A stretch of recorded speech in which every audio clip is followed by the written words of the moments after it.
나는 남편의 외도 현장을 목격했다. 호텔방 문을 열자 그는 내 동료와 함께 웃고 있었다. 너는 그냥 내 인생의 오버헤드일 뿐이야. 없어도 되는 비용이 그의 말이 내 가슴을 찔렀다. 그날 밤 서울의 네온 불빛 아래서 나는 혼자 서 있었다. 차가운 바람이 뺨을 스치는데 눈물이 아니라 분노가 고였다. 하지만 나는 울지 않았다. 울음은 약함의 증거일 뿐, 그리고 나는 더 이상 약해지지 않기로 했다. 그 후로 일상이 지옥이 되었다. 아침에 출근하면 남편의 회사 동료이자 내 상사인 그가 나를 무시하는 시선을 느꼈다. 아니, 그는 나를 본 척도 하지 않았다. 내 동료, 그 여자 지은는 사무실에서 웃으며 지나다니며 내 자리를 노리고 있었다. 나는 알고 있었다. 그들은 이미 내 프로젝트를 빼앗기 시작했다. 내가 3년 동안 공들인 마케팅 전략이 갑자기 팀 프로젝트로 바뀌었다. 지은의 이름이 내 앞에 붙었다. 집에 돌아오면 남편 민준은 피곤하다며 소파에 누워 TV를 봤다. 오늘 어땠어? 라고 물으면 그는 대충 대답했다. 바빴어. 그의 핸드폰이 진동할 때마다 나는 그 메시지가 지은에게서 온 것임을 알았다. 확인하지 않았다. 확인하면 무너질 테니까. 대신 나는 웃었다. 그래, 수고했어 라고 말하며 저녁을 차렸다. 속으로는 메스꺼움이 올라왔다. 이 결혼 생활이, 이 직장이, 내 인생이 이렇게 무너지는 걸 지켜보는 게? 밤이 되면 잠 못 이루며 천장을 봤다. 왜 나일까? 내가 부족했나? 민준과 나는 대학 때 만났다. 그는 야심차고 똑똑했다. 나는 그를 믿었다. 결혼 후 우리는 서울의 작은 아파트에서 시작했다. 내가 직장을 그만두지 않고 버틴 덕에 그는 승진했다. 그런데 이제 그는 나를 오버헤드라고 불렀다. 불필요한 비용. 그 말이 머릿속에서 맴돌았다. 나는 스스로를 설득했다. 참아야 해. 이혼하면 뭐가 남아. 돈도, 직장도, 명예도 잃을 텐데. 출근길 지하철에서 사람들 속에 섞여나는 생각했다. 한국 사회에서 여자가 이혼하면 특히 직장에서 사람들은 수군거린다. 왜 그랬을까? 그녀 쪽에 문제가 있나? 그런 소문이 나를 망칠 거다. 민주는 회사에서 인기 많고 지은은 젊고 예쁘다. 그들은 승자처럼 보일 테고 나는 패배자. 그래서 나는 입을 다물었다. 사무실에서 지은이 내 아이디어를 훔쳐 발표할 때도 나는 고개만 끄덕였다. 좋은 생각이네라고 말하며 속으로 이를 갈았다. 하지만 그 침묵이 나를 갉아먹었다. 매일 아침 거울을 볼 때 내 눈이 점점 차가워지는 걸 느꼈다. 웃음이 사라졌다. 친구들은 걱정했다. 요즘 왜 그래? 피곤해 보이네. 나는 일이 바빠라고 대답했다. 사실 나는 계획을 세우기 시작했다. 아니, 아직 계획은 아니었다. 그냥 관찰. 민준의 일정을 메모했다. 지은의 소셜미디어를 스토킹했다. 그들의 메시지를 해킹할 수 있을까? 아니, 아직 아니야. 법을 어기면 내가 망해. 한 달 후 회사 파티에서 일이 터졌다. 민준이 술에 취해 지은과 가까이 붙어 있는 걸 봤다. 사람들은 눈치챘다. 상사가 웃으며 말했다. 둘 사이에 뭐 있나? 민준은 웃으며 부정했다. 하지만 나는 알았다. 그날 집에 와서 나는 처음으로 울었다. 아니, 울음이 아니라 포효였다. 베개에 얼굴을 묻고 소리 없이 비명을 질렀다. 왜 나만 참아야 해? 왜 그들이 행복하게 사는데? 그날부터 나는 변했다. 더 이상 참지 않기로 했다. 하지만 폭발하지 않았다. 폭발은 우준하하. 한국 사회에서 감정적으로 대응하면 여자가 미친년으로 낙인 찍힌다. 대신 나는 기다렸다. 민준의 컴퓨터를 몰래 봤다. 비밀번호는 그의 생일이었다. 바보같이 그 안에 지은과의 이메일이 있었다. 사랑 고백, 미래 계획, 그리고 회사 기밀. 그들은 내 프로젝트를 이용해 승진하려 했다. 나는 그걸 복사했다. 하지만 바로 사용하지 않았다. 기다렸다. 타이밍이 중요하다.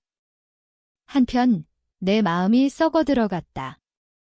매일 그들을 볼 때 미움이 커졌다. 하지만 그 미움 속에 공허가 있었다. 나는 누구일까? 이 복수를 위해 사는 내가? 친구 한 명에게 털어놨다. 참아, 이혼해, 그녀가 말했다. 하지만 나는 듣지 않았다. 참는 건 죽는 거야? 이제 나는 살아야 해. 회사에서 지은이 내 자리를 노리는 걸 알았다.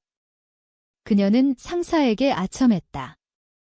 나는 그걸 지켜봤다. 그리고 작은 함정을 팠다. 그녀의 보고서에 오류를 넣었다. 아니, 그녀가 넣게 유도했다. 이 데이터 확인해봐 라고 말하며 잘못된 파일을 줬다. 그녀는 의심 없이 사용했다. 회의에서 드러났다. 상사가 화냈다. 지은은 당황했다. 나는 미안해, 내 실수야 라고 말하며 그녀를 덮었다.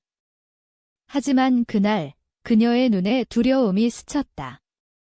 좋았어. 민주는 집에서 점점 불편해했다. 요즘 왜 그래? 차갑게 느껴져 나는 웃었다. 피곤해서의 사실, 나는 그의 모든 걸 관찰했다. 그의 은행 거래, 친구들.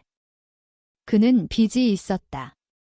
지은에게 돈을 주고 있었다. 비밀 계좌. 나는 그걸 알았다. 하지만 아직 움직이지 않았다. 기다리는 게 고통이었다. 매일 밤 나는 스스로 물었다. 이게 맞아? 하지만 답은 항상 같았다. 맞아. 그들이 나를 파괴했으니까? 2달 후 기회가 왔다. 회사에서 대형 프로젝트가 시작됐다. 민준과 지은이 팀장. 내 아이디어가 기반이었다. 나는 배제됐다. 하지만 나는 그들의 계획을 알았다. 기밀 유출이 될 만한 부분? 나는 익명으로 회사 감사팀에 제보했다. 내부 유출 의심 증거는 최소한. 하지만 충분했다. 조사가 시작됐다. 그 과정에서 내 마음이 갈라졌다. 민준이 집에서 불안해하는 걸 봤다. 회사에서 이상한 일이야, 그는 말했다. 나는 위로했다. 괜찮아질 거야, 하지만 속으로는 쾌감을 느꼈다. 동시에 죄책감. 그는 아직 내 남편이야. 하지만 그 생각을 지웠다. 그는 나를 버렸어. 조사가 깊어지면서 지은이 먼저 의심받았다. 그녀는 울며 사무실을 나갔다. 민주는 그녀를 보호하려 애썼다. 하지만 증거가 쌓였다. 나는 뒤에서 조종했다. 가짜 증인을 만들지 않았다. 그냥 사실을 왜곡해 흘렸다. 사회가 알아서 움직였다. 한국 회사 문화에서 스캔들은 치명적이다. 내가 지불한 대가는 컸다. 매일 거울에서 보는 내 얼굴이 낯설었다. 웃음이 가짜였다. 친구들이 멀어졌다. 너 변했어. 하지만 나는 멈출 수 없었다. 이제 시작이야. 조사가 진행되면서 사무실 분위기가 얼어붙었다. 민주는 매일 늦게 들어왔다. 스트레스 받아. 그는 소파에 앉아 맥주를 마시며 말했다. 나는 고개를 끄덕였다. 힘들겠네. 속으로는 그의 고통을 즐겼다. 하지만 그 즐거움 뒤에 공허가 있었다. 이게 나야? 복수를 위해 사는 여자? 지은은 회사에서 버텼다. 그녀는 똑똑했다. 단순한 미인이 아니었다. 대학에서 경영학을 전공하고 빠르게 승진한 여자. 그녀가 민준을 유혹한 게 아니라 민준이 그녀를 선택한 걸 알았다. 그들의 이메일에서 봤다. 너처럼 야심 있는 여자가 필요해. 민준의 말, 나를 비하하는. 나는 그걸 읽을 때마다 손이 떨렸다. 나는 더 깊이 파고들었다. 지은의 과거를 조사했다. 소셜미디어, 친구들. 그녀는 이전 회사에서 비슷한 스캔들이 있었다. 하지만 증거 없이 끝났다. 똑똑하게 빠져나간 거지? 나는 그걸 이용했다. 익명 게시판에 흘렸다. 이 회사 여직원, 과거에도 문제 있었대. 구체적이지 않게. 하지만 소문은 퍼졌다. 한국 사회에서 소문은 칼보다 날카롭다. 민준이 의심하기 시작했다. 누가 제보한 것 같아? 그는 물었다. 나는 모르겠어 라고 대답했다. 하지만 그의 눈을 피했다. 그는 나를 쳐다봤다. 너 이상해. 그 순간 심장이 멎을 뻔했다. 들켰나? 하지만 그는 고개를 저었다. 미안, 피곤해서 그래? 나는 도두했다. 멈출까? 이혼하고 새로 시작할까? 하지만 그 생각은 짧았다. 그들이 나를 파괴했어. 내 경력을, 내 자존감을. 나는 계속했다. 다음 단계, 법을 이용. 한국의 노동법은 엄격하다. 성희롱, 직장 내 연애 금지 조항. 우리 회사는 그 정책이 있다. 나는 증거를 모았다. 그들의 사진, 메시지. 하지만 직접 제출하지 않았다. 대신 노조에 흘렸다. 익명 제보. 노조가 움직였다. 회의가 소집됐다. 민준과 지은이 호출됐다. 나는 방관자처럼 앉아 있었다. 지은이 울었다. 오해예요. 민준은 변호했다. 개인적인 일이에요. 하지만 상사는 차갑게 말했다. 회사 이미지가 중요해. 그날 지은이 사직서를 냈다. 집에서 민준은 분노했다. 누가 한 짓이야? 이 개자식, 그는 소리쳤다. 나는 조용히 말했다. 진정해. 하지만 속으로는 웃었다. 그의 고통이 내 상처를 메웠다. 동시에 내 영혼이 쪼개지는 느낌. 나는 잠을 이룰 수 없었다. 악몽에서 그들의 얼굴이 나타났다. 내가 괴물이 된 건가?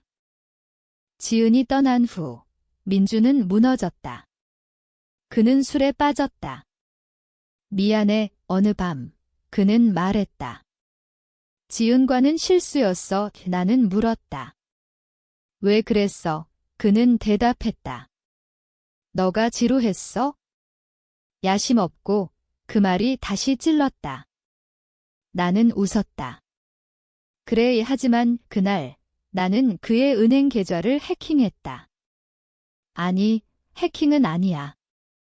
그의 컴퓨터에서 봤다. 빚이 5천만 원이 지은에게 준 돈. 나는 그걸 이용했다. 채권자에게 흘렸다. 이 사람 빚 갚을 능력 없어요. 익명으로. 채권자들이 찾아왔다. 민주는 패닉했다. 어떻게 알았지? 나는 위로했다. 도와줄게요. 하지만 뒤에서 더 압박했다. 그의 친구들에게 소문냈다. 민준, 돈 문제 있어? 회사에서 민준의 평판이 떨어졌다. 조사 중에 그의 실수가 드러났다. 내 프로젝트를 훔친 증거. 상사가 물었다. 이게 내 아이디어야. 민준은 부정했다. 하지만 나는 증인으로 나섰다. 아니에요. 제 거예요. 차갑게 말했다. 민준의 눈이 커졌다. 너. 그 순간 긴장감이 절정이었다. 그는 나를 의심했다. 하지만 증거가 없었다. 나는 미소 지었다. 증거 있어요. 회의실에서 모두가 침묵했다. 민준은 해고됐다. 집에 와서 그는 짐을 쌌다. 이혼하자. 그는 말했다. 나는 고개를 끄덕였다. 그래, 하지만 그게 끝이 아니었다. 나는 그의 미래를 망치기로 했다. 그의 이력서에 소문을 붙였다. 헤드헌터들에게. 주의하세요. 신뢰 못해요. 내 대가는 컸다. 이제 나는 혼자였다. 친구 없고 가족 멀어졌다. 하지만 후회. 아직 모르겠어? 이혼 소송이 시작됐다. 민주는 변호사를 고용했다. 똑똑한 놈이 그는 나를 공격했다. 정신적으로 불안정해 증인을 불렀다. 지은. 그녀는 법정에서 말했다. 그녀가 질투해서 나는 웃었다. 하지만 속으로는 긴장했다. 그들은 여전히 연결돼 있었다. 나는 준비했다. 증거를 모았다. 그들의 메시지, 사진. 변호사에게 줬다. 외도 증거. 한국법에서 외도는 유책 사유다. 재산 분할의 유리. 민준의 빚도 드러났다. 판사는 나에게 유리하게 봤다. 증거가 명확해. 소송 중 민준이 찾아왔다. 멈춰. 제발. 그는 애원했다. 나는 차갑게 말했다. 왜? 너는 나를 멈추지 않았잖아. 그의 눈에 공포가 스쳤다. 그는 알았다. 내가 한 짓을. 하지만 증거 없어. 그는 떠났다. 지은은 새 직장을 구했다. 다른 회사. 나는 그걸 알았다. 소셜 미디어로. 나는 그 회사 HR에 흘렸다. 과거 스캔들 있어요. 익명. 그녀는 해고됐다. 그녀가 메시지 보냈다. 너였어. 나는 답하지 않았다. 하지만 쾌감 느꼈다. 하지만 그 쾌감 뒤에 피로가 왔다. 나는 매일 약을 먹었다. 불면증. 의사는 우울증이라고 했다. 나는 웃었다. 복수증이요. 친구 한 명이 남았다. 그녀가 말했다. 멈춰. 너 파괴되고 있어. 나는 듣지 않았다. 멈추면 그들이 이겨?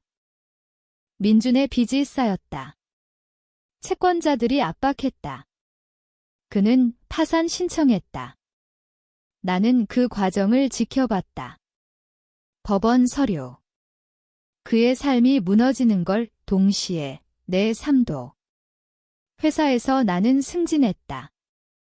하지만 동료들이 피했다. 무서워, 소문. 나는 스스로 물었다. 이게 가치 있어? 하지만 답은 예스. 그들이 나를 오버헤드라고 불렀으니까? 지은이 복수하려 했다. 그녀가 소송 걸었다. 명예훼손. 하지만 증거 부족. 나는 변호사로 막았다. 그녀는 포기했다. 해외로 갔다. 소문. 민주는 알코올 중독이 됐다.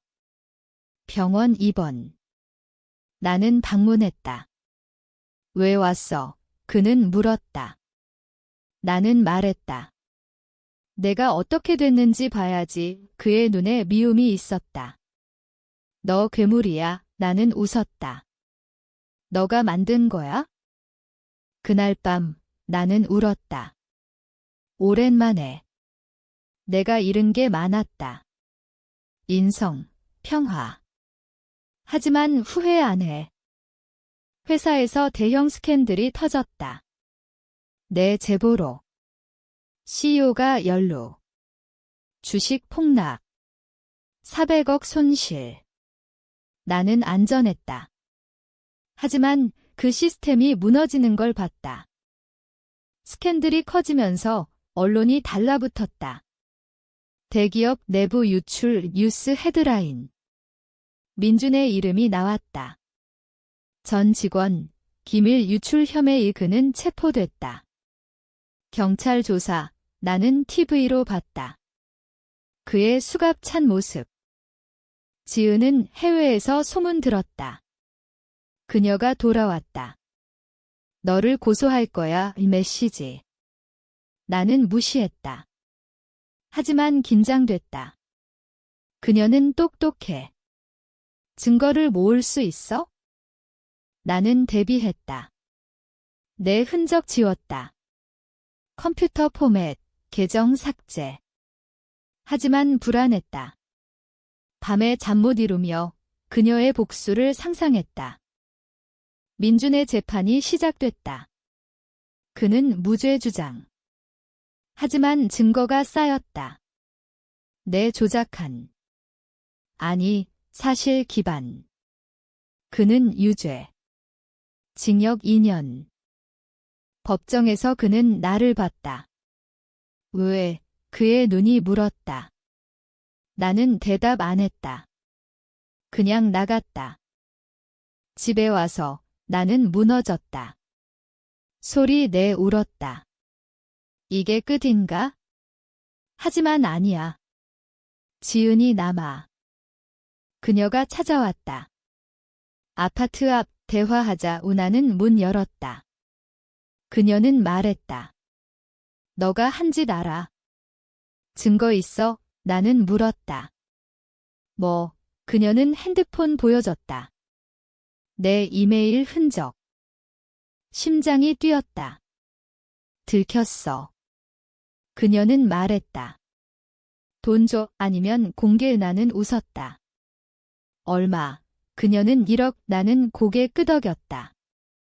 하지만 속으로는 계획 세웠다. 나는 돈 줬다. 하지만 그 돈의 추적기. 그녀의 계좌 추적. 그녀가 돈 세탁하려 한 걸 알았다. 세무서의 제보. 그녀는 세금 탈루로 조사받았다. 그녀의 삶 무너졌다. 내 대가는? 정신과 치료. 약물 의존. 나는 변했다. 차갑고 계산적. 하지만 만족? 모르겠어. 민준이 감옥에서 나왔다. 1년 후 그는 변했다. 마르고 초췌. 그는 나를 찾았다. 복수할 거야, 메시지. 나는 무서웠다. 하지만 준비됐다. 보호 명령 신청. 법원 승인. 그는 접근 금지. 하지만 그는 따르지 않았다. 밤에 집 앞. 나는 경찰 불렀다. 그는 다시 체포. 추가 징역. 지은은 파산했다. 그녀가 자살 시도. 병원 입원. 소문. 나는 그 소식 듣고 죄책감 느꼈다. 너무 갔나? 하지만 지웠다. 그녀가 선택한 거야? 내 삶은 회사에서 퇴사, 새 시작. 하지만 과거가 따라다녔다. 소문. 나는 여행 갔다. 제주도. 바다 보며 생각했다. 이게 승리인가? 돌아와서 일상 회복. 하지만 밤의 악몽. 민준이 출소 후 사라졌다. 해외로. 지은도. 나는 혼자. 하지만 자유. 모든 게 끝났다. 회사 시스템은 재건됐지만 상처는 남아. 나는 새 직장. 새 삶. 하지만 거울에서 보는 나 여전히 차갑다. 그들이 나를 파괴했지만 나는 그들을 더 파괴했다. 이게 정의일까?